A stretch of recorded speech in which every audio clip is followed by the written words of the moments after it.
Hi there, everyone. My name is Ma'am Mika, and I am here to share some random board questions with rationalization. So let us try to answer a few questions from our collections. And then, of course, I'm sharing this with you guys no, sa ating YouTube community para mas marami tayong alam sa November 2026 board exam. So once again, I'm Ma'am Mika, and welcome to Student Midwives Nook. So let's start for number one. So it says a 50-year-old postmenopausal nulligravid client report pink tinged vaginal discharge. So which of the following is most likely the cause? Now it says pink tinge.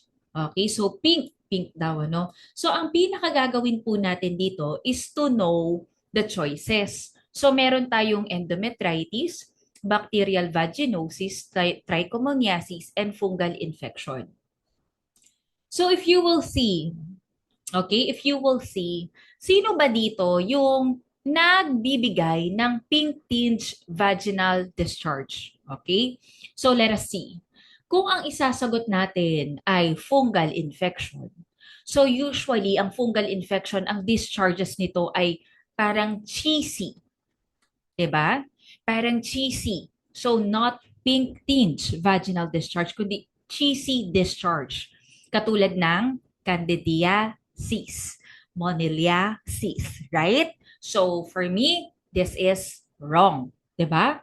Now, if we will see the trichomoniasis, okay? Trichomoniasis, 'di ba? Ito ay may pruritus or pangangate or itchiness, no? Or itching, 'di ba?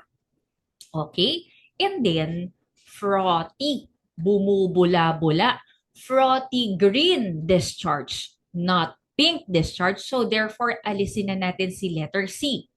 Now, we're down to endometritis and bacterial vaginosis. The bacterial vaginosis is amoy patis, fishy, right? Fishy, thin gray discharge. Not pink tinge, but thin gray discharge. So, alis natin to.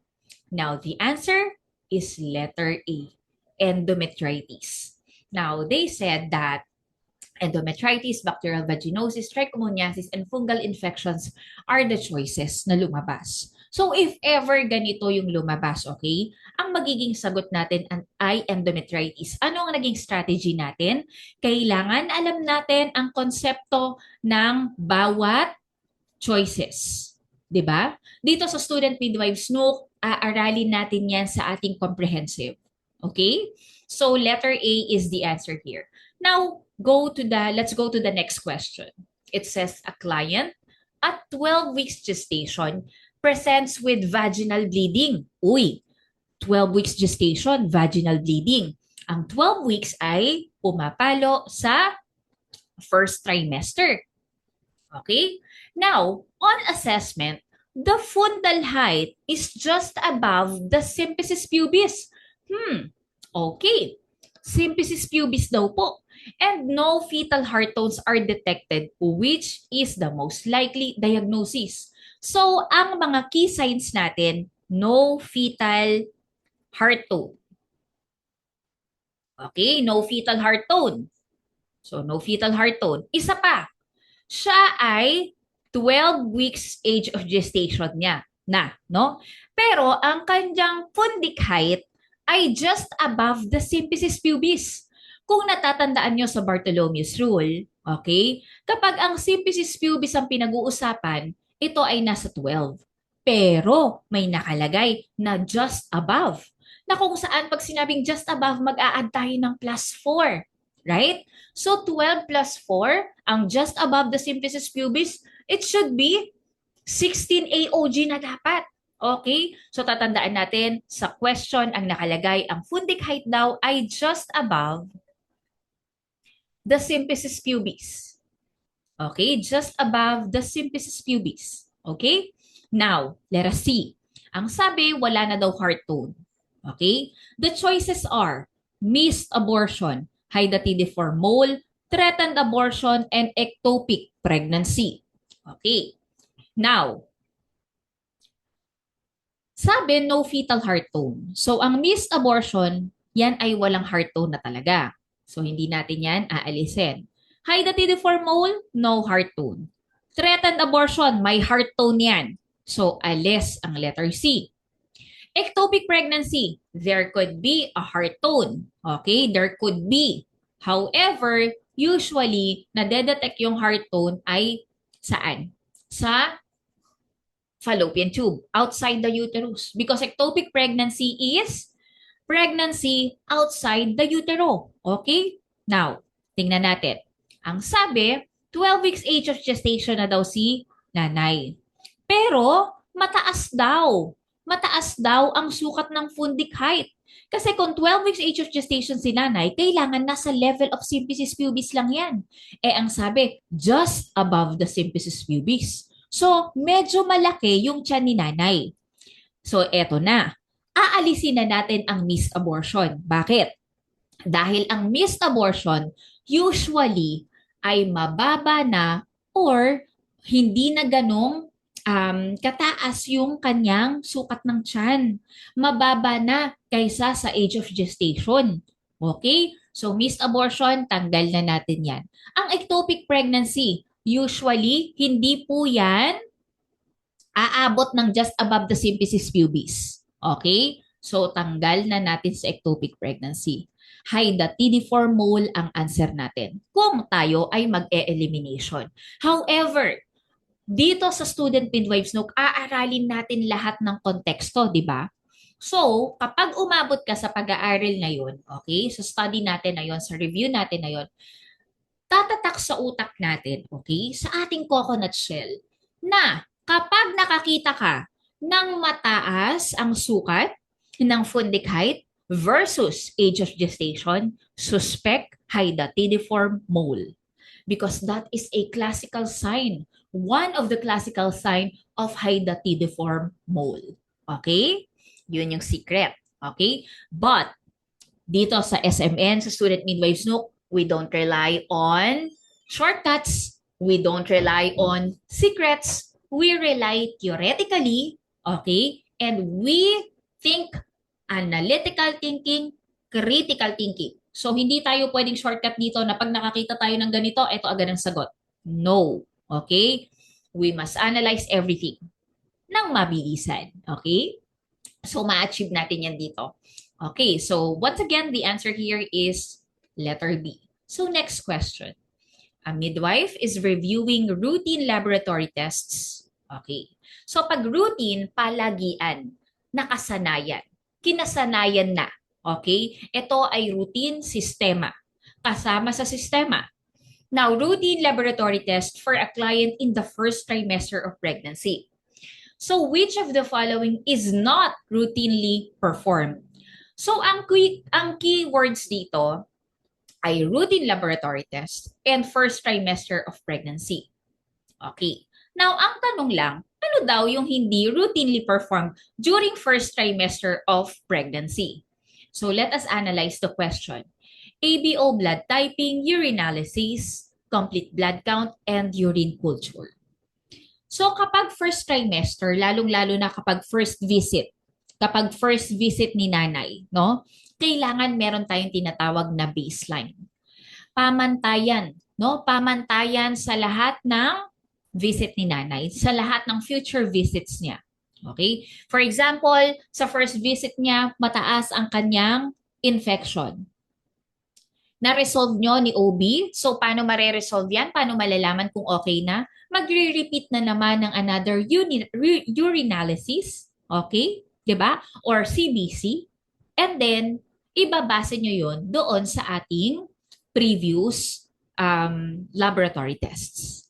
Diba? So, that is how the baseline works. Yan. Okay. Now, ano ba yung dapat na ma-obtain natin as a healthcare provider or as a registered midwife dito sa ating client na pregnant woman during first trimester? Unang-una, kailangan malaman na agad natin kung ano ang blood type niya. Hindi po yan pang third trimester. Ito po ay una nating inaala. So, ABO blood typing is routinely performed. So, routinely performed, positive. We're looking for the not routinely performed, So, ito ay negative. We're looking for a negative answer. So, alis na natin itong letter A. Eliminated na yan. Urinalysis. So, kailangan makita natin agad kung ano ang klasifikasyon or kailangan ma-analyze natin ang urine ni nanay kaagad-agad. No? Para nga tayo ay may tinatawag na baseline, di ba? So, alis na agad si urinalysis. And of course, kailangan malaman natin ang baseline ng ating blood count. So, the white blood cell, the red blood cells, hemoglobin, hematocrit. Okay? So, tanggal na agad. Urine culture is the answer. Why? Urine culture is being performed kapag there is repetitive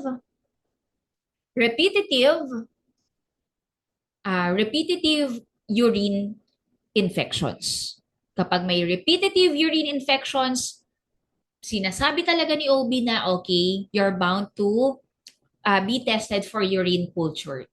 Okay, urine culture and sensitivity. So bakit kaya?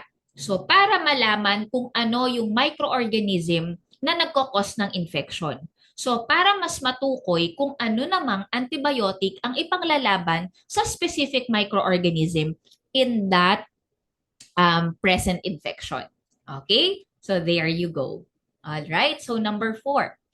A midwife prepares sitz bath or hot sitz bath for a postpartum client. Now, what is the appropriate water temperature? Now, what is the appropriate water temperature? Okay. So, letter A, B, C, or D. Ang hot sitz bath ay not too cold and not too warm, not too hot.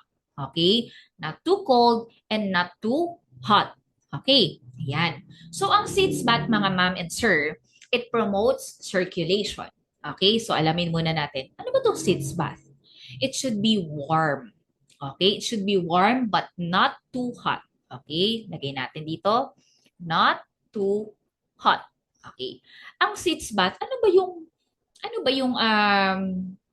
ng sitz bath? Ano ba yung mga nagigain natin na benefit from the sitz bath?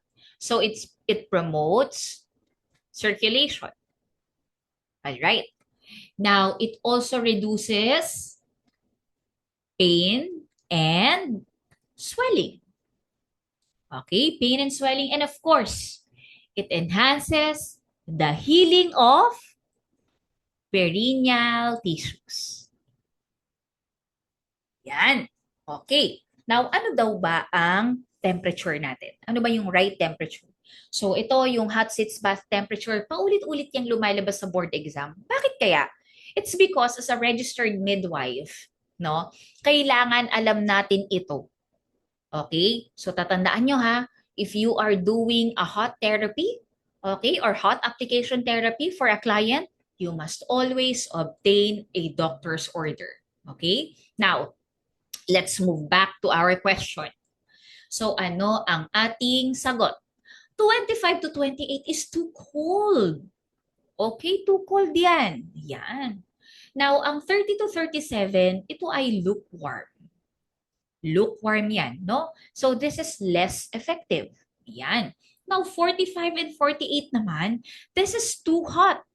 And this is risk for burn, no? So, the best answer is letter C, 40 to 43. Tatandaan na, if it feels hot, it's already wrong. Okay? So, if it's too cold, it's already wrong as well. Okay, tandaan na natin yan ha. 40 to 43 ang ating answer. Not too hot, not too cold. Now next, a pregnant client at 16 to 28 weeks gestation asks how often she should have prenatal checkup. What is the recommended frequency? So ano daw ang recommended frequency natin? Once a month, twice a month, once a week, or twice a week. All right. Now 16 to 28 weeks. Ito ay nasa second trimester. Nasa second trimester na. Alright? Now, tatandaan natin, okay? Pag sinabing twice a week, it is too often naman and not necessary unless ikaw ay high risk, 'di ba? So, letter D is incorrect. once a week. This applies to 36-week onward, no? 36 weeks age of gestation onwards. Alright? So, hindi rin ito necessary. Alright? Yan. Now, twice a month. Ang twice a month naman ay 28 weeks up to 36 weeks. And ano na ang ating natira? Once a month. So tatandaan natin from 16 to 28 weeks age of gestation, once a month ang ating visit. Okay? So there you go. I hope you enjoyed our 5 questions. So if you would like to enroll in our tutorial program, it's a 6-month program. So you can go and visit me on our Facebook page. It is named the Student Midwives Nook. Mahalata nyo naman, maraming pink doon. I love pink. So there you go. Thank you so much for listening and I hope to see you. Tatandaan natin na early preparation. Okay, early preparation can never go wrong. Add consistency, focus, faith in God, faith in yourself, and faith in the preparation. I am here, your Mom Mika, to help you out in this tutorial program. Personally, ako po yung nagtuturo. So thank you so much. Bye-bye everyone. Have a great day.